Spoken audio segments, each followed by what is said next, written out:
Avec Marie Mamjoglou, on va maintenant s'intéresser à l'actualité internationale. Et le numérique sera l'un des grands enjeux du prochain quinquennat. Le nouveau président l'a dit. Et à ce sujet, il y a un article qui nous a intéressés, qui est paru dans Oui Demain. C'est un magazine, un mensuel, qui est consacré à l'État le plus numérique d'Europe. Quel est l'État le plus numérique d'Europe? Marie va vous le dire. C'est même le premier dans le monde à proposer une formule tout à fait intéressante. Alors, cet État-là, on ne le sait pas, peut-être que c'est le plus numérique de toute l'Europe. Ah oui, je vous confirme. C'est un tout petit, hein? C'est un tout petit État, c'est l'Estonie, qui se trouve donc dans le nord de l'Europe. Ils ont tout misé là-dessus. Ils ont tout misé, mais vous savez, c'est eux aussi, c'est les pionniers du numérique, c'est eux qui ont inventé par exemple le Skype. Vous savez, cette manière de parler, de téléphoner via Internet et par vidéo, c'est eux qui l'ont inventé. Et donc, ils ont proposé il y a 2-3 ans ce statut de e-résident. Alors, qu'est-ce que c'est? Alors voilà, qu'est-ce que c'est? Eh bien, c'est un statut qui vous permet en fait de vous connecter avec les services estoniens. Ça veut dire que vous voulez créer votre entreprise, ouvrir un compte en banque, faire des affaires, eh bien vous connectez à ce service. Ça vise essentiellement les entrepreneurs qui veulent créer des start-up.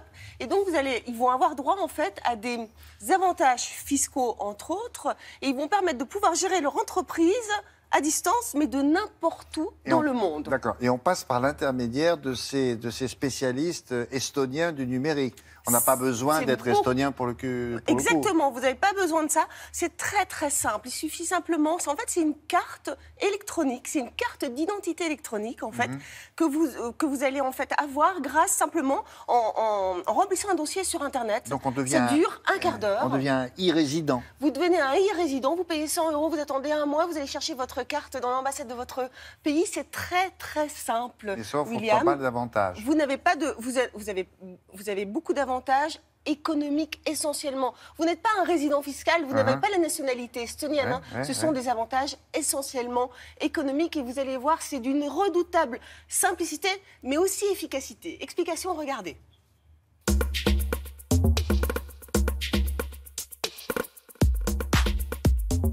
L'Estonie est devenue pionnière des services en ligne, elle est même réputée, c'est une référence mondiale.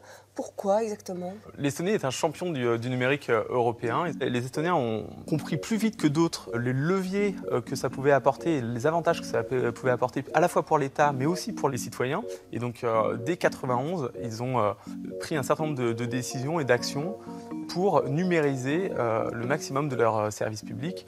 Quand on est citoyen estonien, on peut voter en ligne, payer bien sûr ses impôts, créer une entreprise en moins de 17 minutes. En France, c'est un peu plus long. Aujourd'hui, donc, ils ont créé un statut, le statut e-résident. Qu'est-ce que ça signifie exactement? Ça permet en fait à n'importe qui, à n'importe quel entrepreneur, vous, moi, à l'autre bout du monde, dans son canapé, de créer une entreprise en Estonie, de payer ses impôts, de gérer sa société en Estonie à distance, sans jamais avoir à se déplacer en Estonie. C'est quoi les avantages alors? Ça peut être d'utiliser toute cette infrastructure que l'Estonie a mis en place, des principes de sécurité très forts pour gagner en confiance. Il y a des avantages aussi fiscaux et un certain nombre de simplifications pour payer ses impôts, pour gérer à distance son entreprise.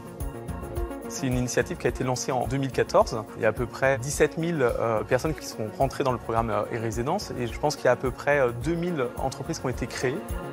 Pour l'Estonie, c'est quelque chose de très gagnant puisque ces e-résidents dans plus de 135 pays sont autant d'ambassadeurs de l'Estonie.